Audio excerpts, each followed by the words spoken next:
There is a version of you that cannot be insulted, cannot be humiliated, cannot be shaken by a phone call, a betrayal, a diagnosis, or a stranger's opinion. That version of you is not a fantasy. It is not something you were born with, and it is not something only monks and soldiers get to have. It is a skill. And in the next 30 minutes, you are going to learn exactly how the Stoics built it. Stone by stone, insult by insult, loss by loss, until they became something the world could no longer touch. Marcus Aurelius ruled an empire while burying his own children. Epictetus was a slave whose leg was broken by his master, and he did not flinch. Seneca wrote his calmest words while waiting for an order to kill himself. These were not men without pain. They were men who had built something inside themselves that pain could not reach.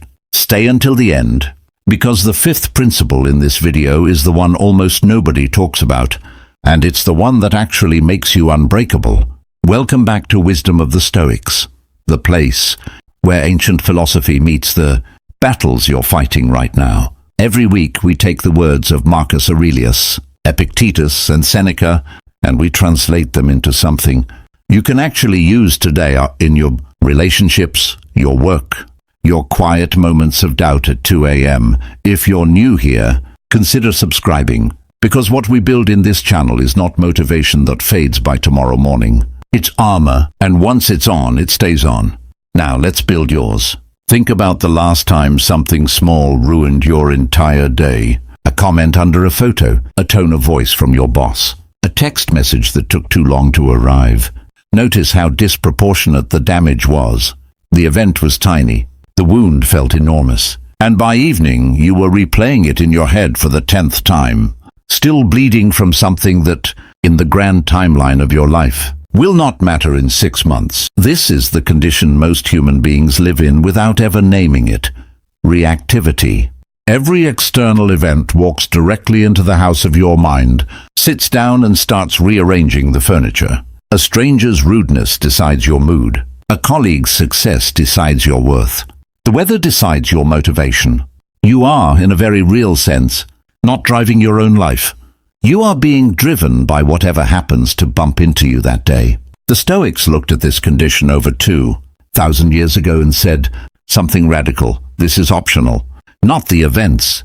The events will keep coming, unpredictable and often unfair. What is optional is whether they get to reach the core of who you are. Epictetus, born into slavery, framed it with brutal clarity.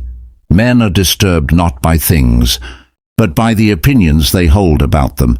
Marcus Aurelius, ruling the most powerful empire on earth, still had to remind himself every single morning that people would be ungrateful, arrogant, deceitful, and that none of it had the power to harm his mind unless he handed that power over willingly. This video is not about becoming numb. It's not about suppressing your feelings or pretending pain doesn't exist. That's not strength. That's just a different kind of fragility wearing a mask. What we're building today is something far more durable, an inner citadel, a fortress inside you that can feel the full weight of the world, grief, betrayal, failure, humiliation, and still not collapse, still stand, still choose how to respond rather than simply react. By the end of this video, you'll understand the exact architecture the Stoics used to build that fortress, 5 interlocking principles that together form something almost nothing in modern life can penetrate. And I want you to actually sit with each one, because these aren't quotes to admire. They're tools to use the next time life comes for you, which, statistically, will probably be sometime this week. Let's begin with the foundation stone of the entire philosophy, the one idea that, if you truly absorb it, changes how every single day of your life feels. Principle 1. The dichotomy of control. Picture Epictetus as a young man. He is not free. He is property, owned by a man named Epictetus, a former slave himself who now serves in Emperor Nero's court. One day, in what several ancient accounts describe, his master twists his leg, whether out of cruelty or as a display of power hardly matters. Epictetus, it said, simply observes, almost clinically, "You will break my leg." And when it breaks, he adds, without raising his voice. "Did I not tell you that you would break it?" Now sit with that for a moment. This is not a man pretending he feels nothing. The leg is broken. The pain is real. But something in him has already separated two categories of experience that most of us blur together our entire lives. What is happening to my body and what is happening to my judgment about it. The leg belongs to the world, bones, force, cruelty, circumstance, but the verdict on the event, whether it destroys him, whether it defines him, whether it becomes a wound in his character rather than just his leg, that verdict belongs entirely to him.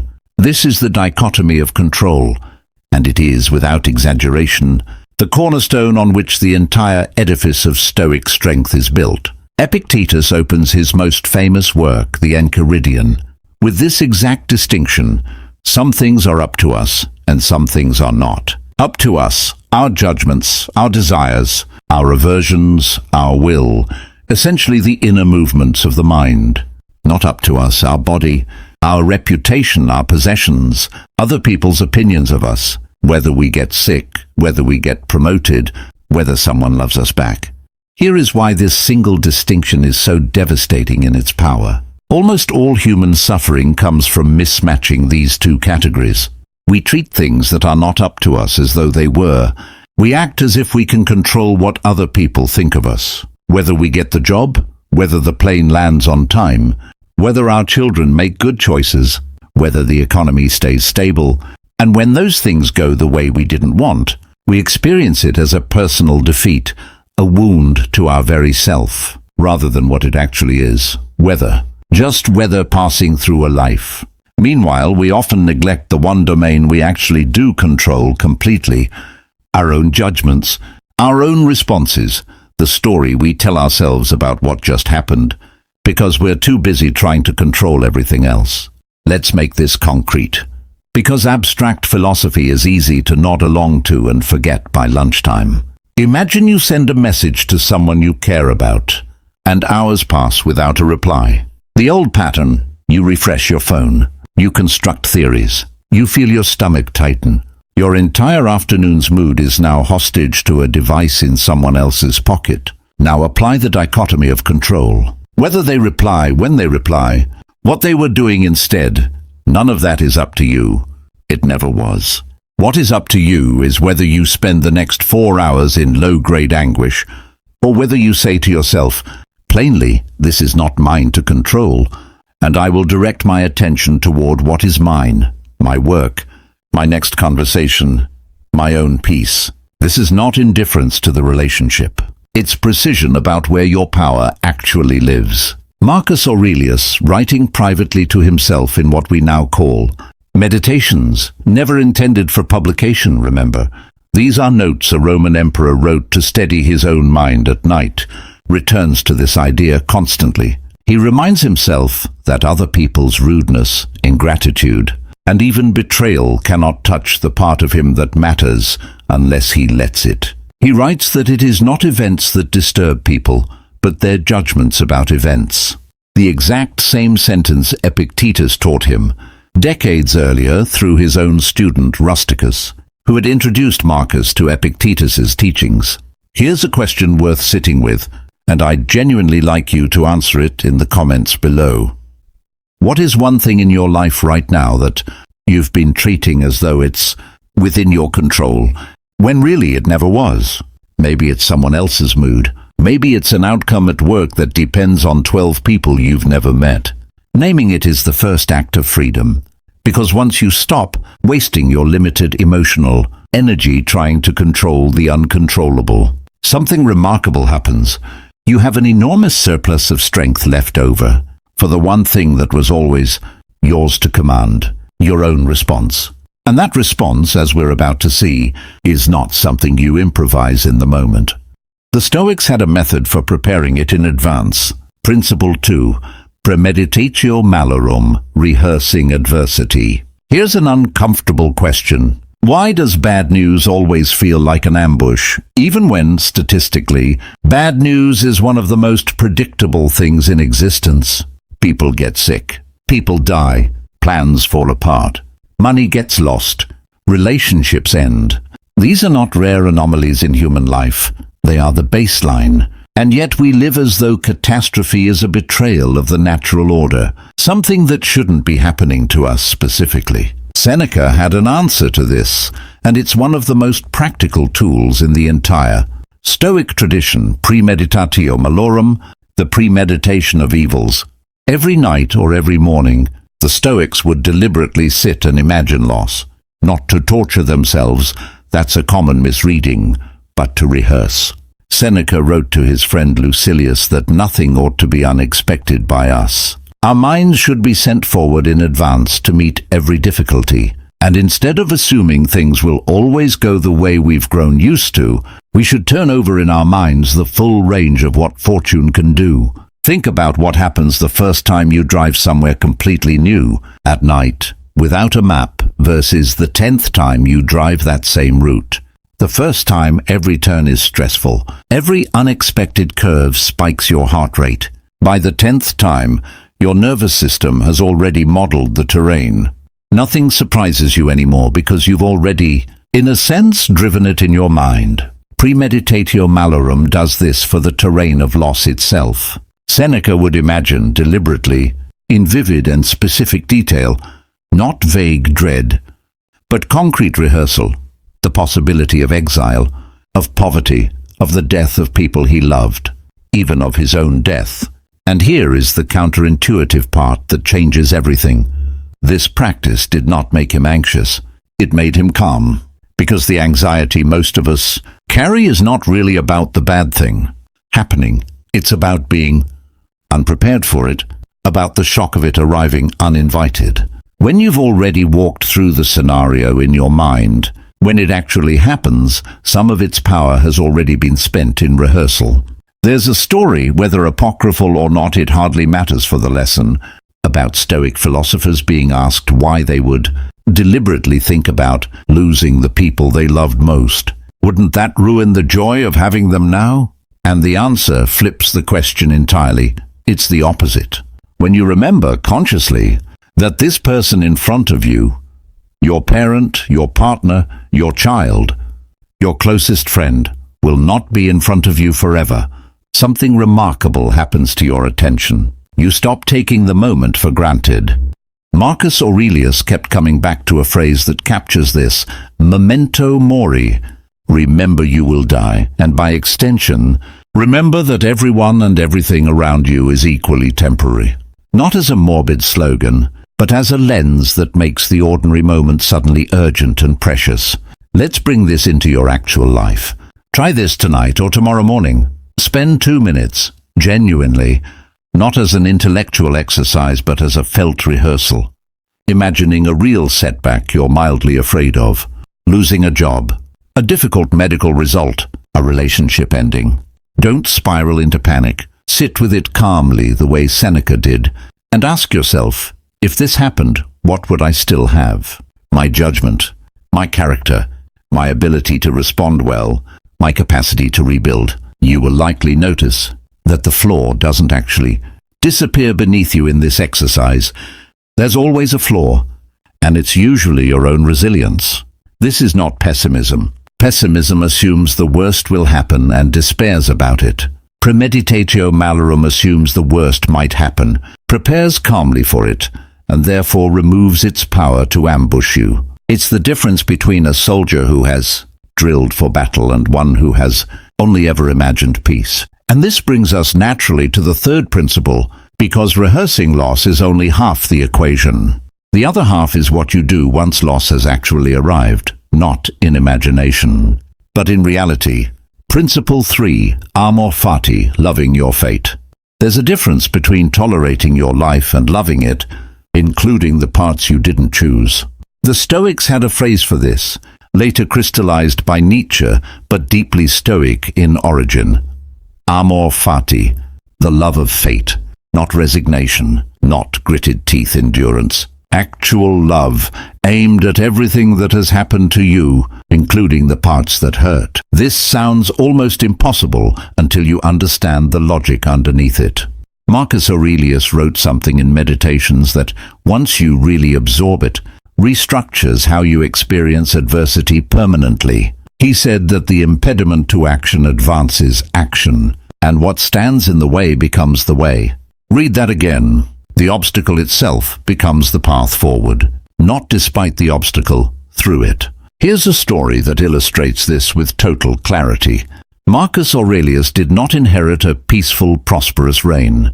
He spent the majority of his rule fighting brutal wars on the frontier, dealing with a devastating plague that killed millions across the empire, managing a flood in Rome and surviving an attempted coup by one of his own generals.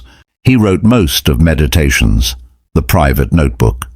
We still read 2,000 years later, in a military tent, on campaign, exhausted, often ill himself, having buried multiple children in infancy, a grief almost impossible to fully imagine today. And yet the tone of that book is not bitterness. It is a man actively working to meet every single one of these disasters, not with the question, why is this happening to me? But with the question, what does this moment require of me? And how can I meet it well? That shift from why me to what now is the entire mechanism of amor fati. When something goes wrong, our first instinct is to treat it as an injustice, a violation of how things were supposed to go. But the Stoics point out something almost mathematically obvious once you see it. The event has already happened. Arguing with the past is like arguing with gravity. The only variable left in the equation, the only lever still in your hand, is your response to what already is. And if that's true, if the event is fixed and only your response remains variable, then loving what has happened is not naive positivity. It's simply refusing to waste your one controllable resource fighting an unchangeable fact. I want you to think of a specific difficulty in your own life right now. Maybe a job loss, an illness, a relationship that ended before you wanted it to, a plan that collapsed. Now ask yourself honestly, what has this given you that ease never could? Not what good thing will happen later to make up for it. That's a different, weaker idea. Ask what the difficulty itself, right now, in its very shape, is teaching you, building in you, revealing to you. Often it's a strength you didn't know you had, a clarity about what actually matters, a relationship that got real because of what it survived, a version of you that only exists because the easy path was closed off. This doesn't mean you should stop trying to change your circumstances where change is genuinely possible. The Stoics were not passive people. Marcus Aurelius fought wars, Seneca advised an empire, Epictetus built a school. Amor fati isn't an excuse for inaction. It's the emotional foundation that lets you act with clear eyes instead of resentment, because resentment clouds judgment. And clear judgment is the one thing the Stoics valued above almost everything else. If this idea is landing for you, if you're starting to feel the shape of a different way to carry your own history, I'd genuinely love to know in the comments, what's one hardship in your life you're only now starting to see as something that built you, rather than something that simply happened to you? Read a few of the answers below after this video. It's remarkable how much strength there is in that comment section already, if you take the time to actually read it.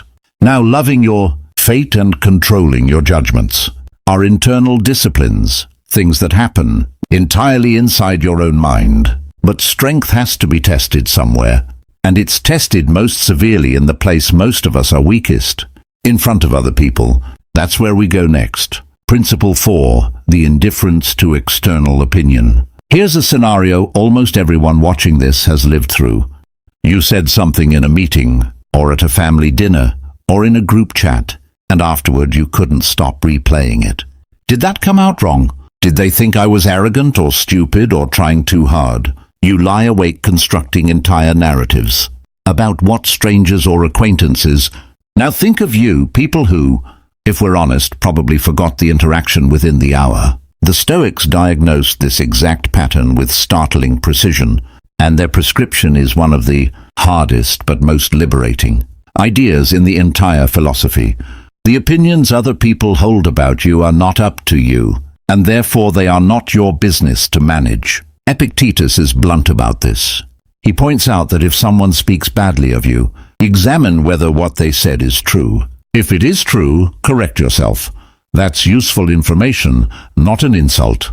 If it isn't true, then they are simply mistaken, and their mistake is theirs to carry, not yours. Either way, there is no version of the situation where the correct response is anguish. Anguish is not on the menu of rational options. It's simply the habitual, unexamined reaction most people default to because they've never separated what is true about me from what someone else believes about me. Let's go deeper into why this matters so much. Because on the surface it can sound like a recipe for not caring what anyone thinks, which isn't quite right either. The Stoics weren't advocating for social carelessness or cruelty toward others' feelings.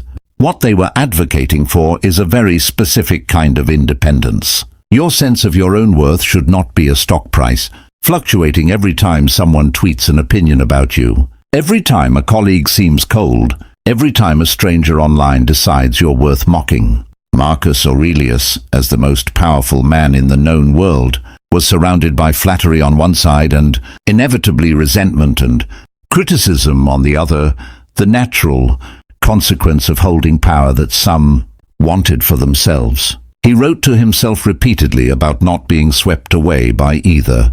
He reminded himself that if someone insults him, the actual harm they've done is limited entirely to their own character.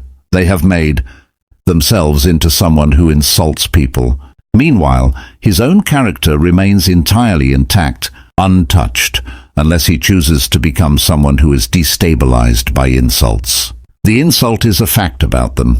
His response is a fact about him. And he refused again and again in these private notes to let the first fact contaminate the second. Here's a practical way to feel this in your own life. Think of the last time someone was rude to you, a curt email, a dismissive comment, someone cutting you off in traffic and gesturing angrily. Notice how quickly your mind assigned meaning to it. They think I'm incompetent. They don't respect me, they're a bad person. But consider an alternate frame. One Marcus returned to constantly. Perhaps they're in pain themselves, unaware of what they're doing what seems right to them given their own confusion. This isn't about excusing bad behavior. It's about recognizing that their behavior is data about their internal state, not a verdict on your worth. You are allowed to set a boundary. You are allowed to walk away, but you are not required to let it become a wound in your own sense of self. There's a particularly powerful exercise the Stoics used here, and I want to give it to you directly. The next time you feel the sting of someone's judgment, ask yourself one question. Whose business is this? If someone thinks less of you, that opinion lives entirely inside their own mind. It is quite literally their business, their possession, not yours. You cannot go inside their head and rearrange it, and trying to is like trying to hold water in your fist. The only thing that is actually yours, the only thing you can, and should tend to, is whether you acted with integrity, whether you told the truth, whether you were the kind of person you actually want to be. That's your business. Everything else belongs to someone else. This single reframe, practiced consistently, quietly dismantles an enormous amount of unnecessary suffering. Social anxiety, the fear of embarrassment, the compulsive need for approval. These all draw their power from confusing other people's opinions with your own worth. Once you separate them cleanly, the anxiety doesn't necessarily vanish overnight, but it loses its grip. It becomes background noise instead of the main event. I want to pause here and ask you directly, because this is one of those ideas that only becomes real through use, not just through hearing it. Think of one relationship or situation in your life right now where you are giving someone else's opinion far more power over your peace than it deserves. You don't have to name them in the comments if it's personal. Just naming the pattern to yourself right now, quietly, is enough to start loosening its grip. Now we arrive at the principle I promised you at the very beginning of this video. The one almost nobody talks about, the one that ties everything else together and turns it from a set of ideas into an actual, lived, daily strength. Principle 5. The discipline of assent. the space between stimulus and response. Here is the principle that makes all the others actually usable in real time, in the heat of the moment, not just in calm reflection afterward. The Stoics believed that between any event and your reaction to it, there exists a space, often unbelievably small, sometimes a fraction of a second, but real nonetheless. In that space, an impression arrives, something happens, and your mind immediately generates a judgment about it. This is terrible. This person is my enemy. I am being disrespected. The Stoics called the raw event the impression, and they called your agreement with the story your mind attaches to it your assent. Here is the entire secret. The event is not up to you, but your assent. Your agreement to the story your mind is telling about the event is entirely, completely up to you, and it is in that tiny gap, that space between impression and assent, that all Stoic strength actually lives.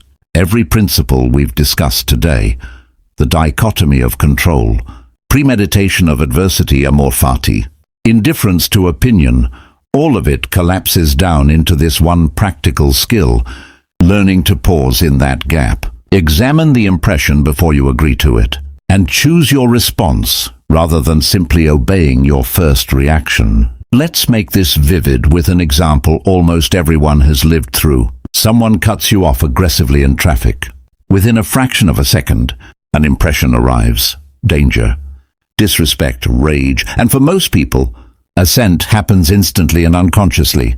They've already agreed with the story. That person is an idiot who almost got me killed and deserves my fury, before they've even had a chance to examine whether that story is useful, true, or even fully accurate. The horn is already blaring. The heart rate is already spiked. 10 minutes later, they're still fuming. And the actual driver who caused it is 3 miles away, completely unaffected, having already forgotten the interaction entirely. Now imagine the trained Stoic response. The same impression arrives, the same jolt of adrenaline, because they're human, not a robot. The Stoics never claimed to eliminate the initial physiological jolt, what they called the first movements of emotion, which even the wisest person still experiences. But in the space immediately after that first jolt, before full assent, the trained mind interjects a question.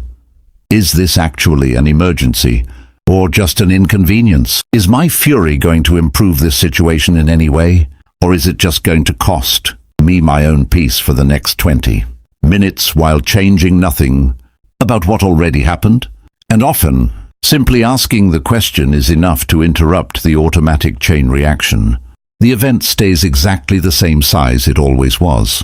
A rude driver, a small forgettable moment, instead of ballooning into a defining feature of your entire afternoon. This is why the discipline of assent is in many ways the most practical of all 5 principles, because it operates in real time, in the actual friction of daily life, not just in quiet, reflective moments when things are already calm. It's one thing to understand the dichotomy of control while journaling peacefully in the morning. It's another thing entirely to remember it in the 3 seconds after your phone buzzes with bad news, or the half second after someone insults you at a dinner table in front of people you care about. The good news is that this space between impression and assent, like any muscle, strengthens with deliberate use. The very first few times you try this, pausing, questioning the impression, choosing your response, it will feel slow, effortful, almost artificial. That's normal. That's what building any new capability feels like. But something remarkable happens with repetition. The gap widens. What used to feel like an instantaneous, automatic reaction starts to feel increasingly like a genuine choice point. And the more you exercise that choice point, the more of your life actually becomes yours, governed by your own considered judgment rather than by the reflexive first impression of an untrained mind. This is ultimately what becoming so strong that nothing affects you actually means. It was never about becoming a stone incapable of feeling. It's about becoming a person whose feelings no longer make decisions on their behalf without permission. The insult still registers, the loss still hurts, the bad news still lands. But in the space immediately after, there is now a person home, awake, aware, and in charge, deciding what happens next, rather than an unconscious reflex running the entire show. Bringing it together, a day in the inner citadel. Let's walk through what an actual day looks like when all 5 of these principles are working together, because ideas only matter if you can picture yourself living them. You wake up. Before checking your phone, you spend 2 minutes doing something close to premeditatio malorum, not dread, just honest acknowledgement that today may bring difficulty, and that you're prepared to meet whatever it brings with steadiness rather than being ambushed by it. You go about your morning. Someone sends a curt message that could easily be read as an insult. The old you would have spent the next hour constructing theories about what it means about your worth. Instead, you apply the dichotomy of control. Their tone is not up to you. Your response is. You pause in the gap between impression and assent, and you choose not to agree with the catastrophic story your mind offered you in that first half second. Later, a plan falls through. Something you were counting on collapses entirely outside your control. Instead of treating it as a personal injustice, you find, even if it takes effort, the amor fati reframe. What does this obstacle make possible that the original plan didn't? What is this teaching you that ease never would have? You don't force false positivity. You simply refuse to let a fixed, unchangeable fact rob you of the one thing still in your hands. How you meet what comes next. By evening, maybe someone has said something about you behind your back, and it reaches you the way these things always do. The old reaction was hours of replaying, defending yourself in imaginary conversations, losing sleep over someone else's opinion. Now, you ask the only question that actually matters. Whose business is this? Their opinion belongs to them. Your integrity belongs to you. You tend to your side of that line and let the rest go. This is not a fantasy of perfect emotional mastery.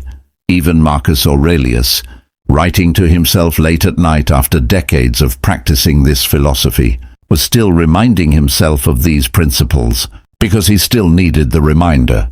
That's the entire point of meditations. It's not a finished man declaring victory. It's a man still in the daily work of building his own strength. One page, one reminder, one difficult day at a time. The goal was never arrival. The goal was the daily practice itself. Let's step back from the mechanics for a moment and talk about why any of this is worth the effort. Because philosophy that doesn't touch something real in you is just decoration. Somewhere in your life right now, there is probably a wound that's still open. Something someone said, something you lost, something that didn't go the way you needed it to. And you've probably been carrying it the way most people carry pain, replaying it, arguing with it, wishing it were different, letting it decide how you feel on random Tuesday afternoons, months or years later. That is an enormous amount of your one finite life being spent in service of something that has already happened and cannot be changed. The Stoics are not offering you a way to stop caring. They're offering you something better, a way to care about the things that are actually yours to shape. Your integrity, your effort, your response, your presence with the people you love while they're still in front of you, and to release your grip on everything else. Not because it doesn't matter, but because gripping it has never once changed the outcome.